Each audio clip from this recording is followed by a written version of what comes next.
Hey, how's it going, everyone? Hello, friends. I'm Briggs. This is Brett. We're from Miles Pellet Stove, bringing you all another pellet stove repair video. We're going to be repairing the ever so classic part, the auger motor today.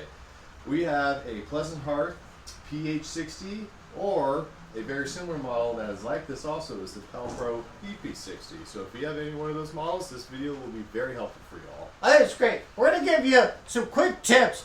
If your pellet stove isn't feeding pellets, we're going to show you a couple of things about the auger and the vacuum system and kind of a couple little things to check at home. And hopefully this will help you and your friends and your family.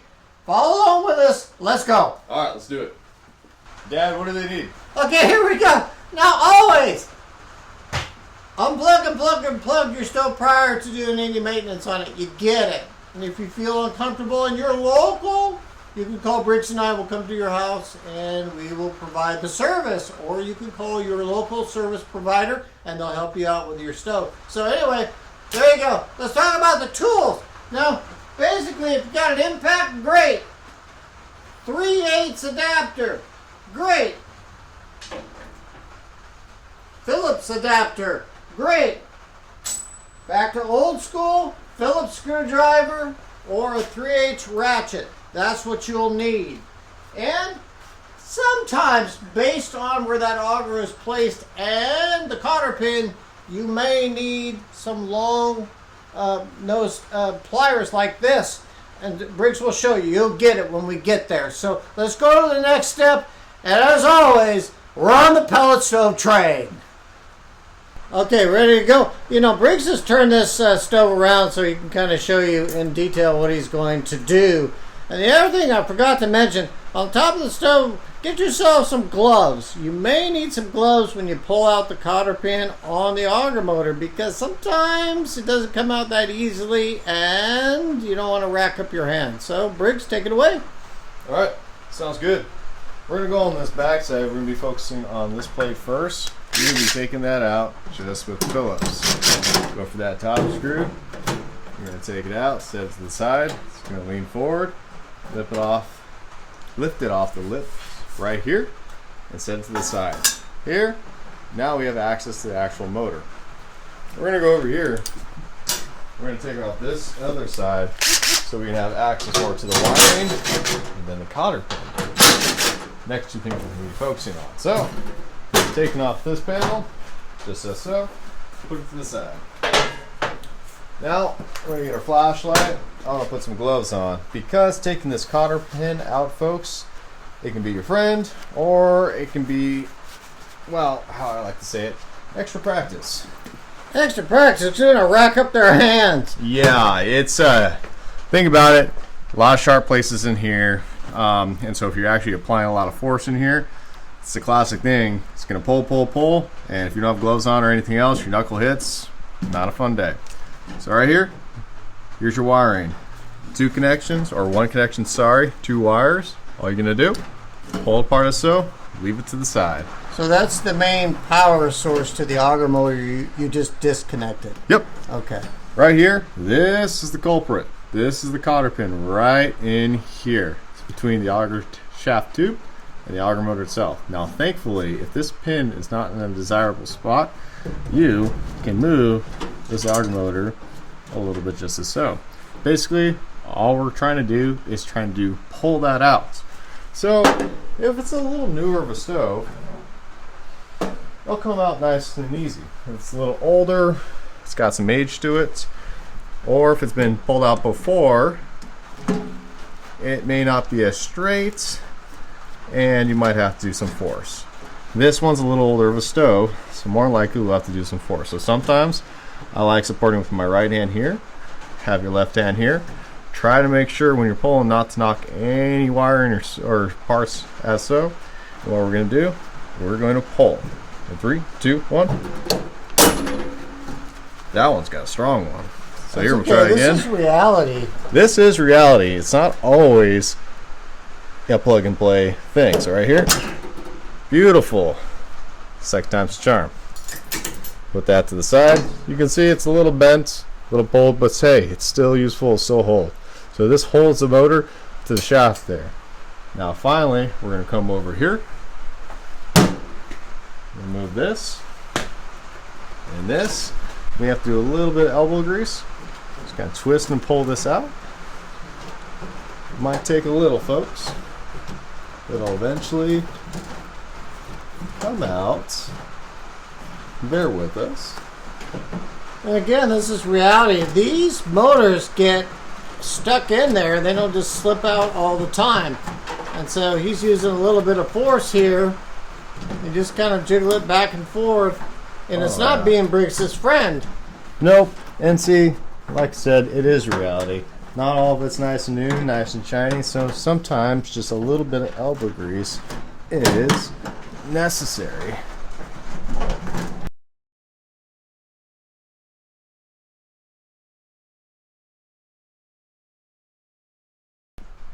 Alright, skipping ahead, we finally got the motor out.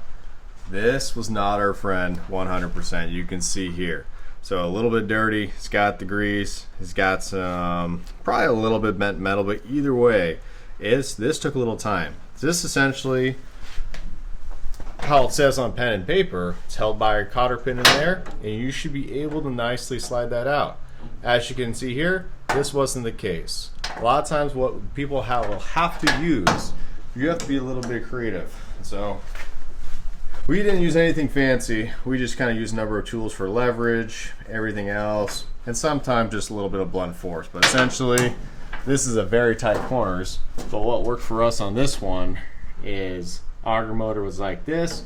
You're able to get a striking force in here, kind of a little bit of an unorthodox way, where you're able to hit the force right here, where it eventually did come out as so. So again, like my dad said, this is reality. It doesn't always end up like pen and paper. You're gonna have things that are bent. You're gonna have things that are old. It's not always gonna be a smooth transition. So you're gonna have to get a little creative with the stove, as you can see here. So again, this was kind of just jumping forward because kind of off scene, kind of took us a little bit of time, but you know, this is some of the stuff that you will run into when you do a lot of these DIY stuff. It's not always 1, 2, 3. You may have 1, 2, 2A, 2B, 2C, 2D, and then 3, but you get the point. So right then and there, here you guys have your auger motor out. It's ready for a new one to be in, but first, my dad's gonna talk a little bit more about the vacuum system. Okay, friends, quick tip. Now let's take a look. Now, if your auger motor isn't distributing pellets, do this. Check your vacuum switch. Follow along, Briggs. Come along. Right here, this is your vacuum switch, and here's the hose. So what you want to do, here, I won't get my hands in the way, but I'm going to pull this hose off, and then we want to blow through it or use compressed air towards the stove and make sure it's clear, no debris whatsoever. Then go ahead and put it back on snugly like this, and then try your stove. If it starts to distribute pellets, then you know that this tube was clogged and you don't have to replace your auger motor. The other thing, if that doesn't fix it, you want to come over here. Your stove is unplugged for safety. There's 2 wire leads to the vacuum switch. So go ahead, just take them off, just like so. There they are. It's unplugged. So what you want to do is do the bypass method. So you want to bypass this. So when you bypass the stove, look on YouTube or look in Google how to bypass.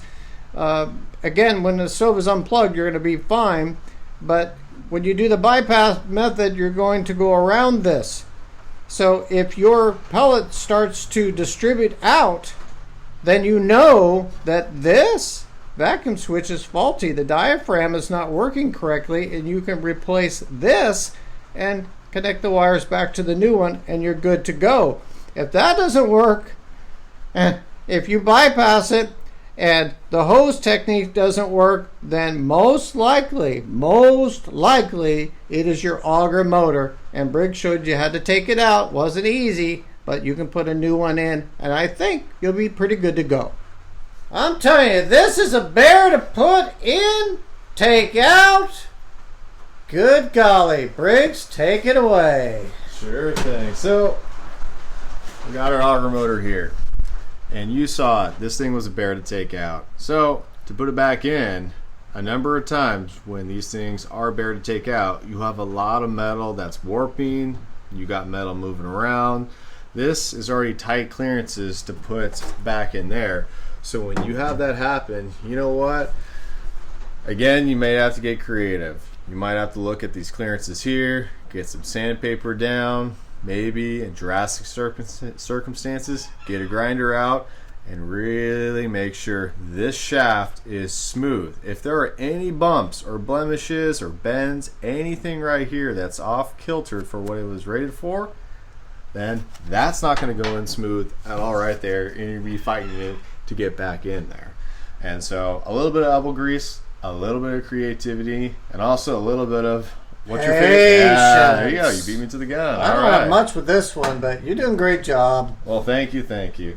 So essentially, it's a little harder than simply put. We're just going to be putting that back in, putting the cotter pack in. But as you guys seen it, let's see if there's a pattern of it giving us a challenge or maybe making it a little easy. So yeah, essentially, you're putting it back in, you're lining up the holes on that shaft, and we're going to be focusing getting this cotter pin in. So right there, so far so good. We're going to push it in, just as so. So right there, we got her in. Oh, a little push too far. Push that back out. There we go. So right, if you move this camera, so right there, the cotter pin's in. It's good. It's going to be turned to the auger. Now, don't forget this little part. Bring that back in here, and you're going to be connecting the pieces as so, the right way. There we go. Goes in one way, just like that. Then once you have all that good and go, we're just going to be buttoning it up. More straightforward process. So, yeah, folks, right there you've seen it. It's not always just a plug and play thing. A lot of things online say it is, but this isn't our first rodeo on there. Not saying we know it all on this, but just with our experiences and stuff, it's not always easy. Also, another note to take, we're on a full-on lift right here in our shop. We have so much room. Now imagine this in the corner of your home. Just some things to think about. So if you guys do want to do some DI work, we just want to make sure you guys understand and realize what you're getting into. Number of these projects may say 30 minutes, and well, we all know that project that's supposed to take 30 minutes ends up being a whole Saturday, multiple trips to Home Depot, you get it. But either way, right there, auger motor replaced, vacuum switch talked about, good to go. Hang with us for the closing. All right, that's a wrap. That is a wrap, right? It is a wrap. All right. Well, thank you guys so much, and we really appreciate the patience, because overall, you're really seeing what kind of goes into some of these stoves and some of the hoops and hurdles and everything that happens. It's not always just a nice plug and play 1, 2, 3, nothing. No. You're seeing the full-on scope of what you may face. So, other than that, hopefully this made sense. Hopefully it's been helpful, and hopefully it's helped you on your pellet stove journey, or pellet stove what? This pellet stove train. Stick with us. Just do the notifications, because sooner or later, hopefully, Briggs and I will have the right make and model for you, your friends, and your family, so we can help you at home save some money. Like, share, subscribe. Help us build the channel. We're having a good time. Thanks for viewing. We'll see you on the next video. See you guys.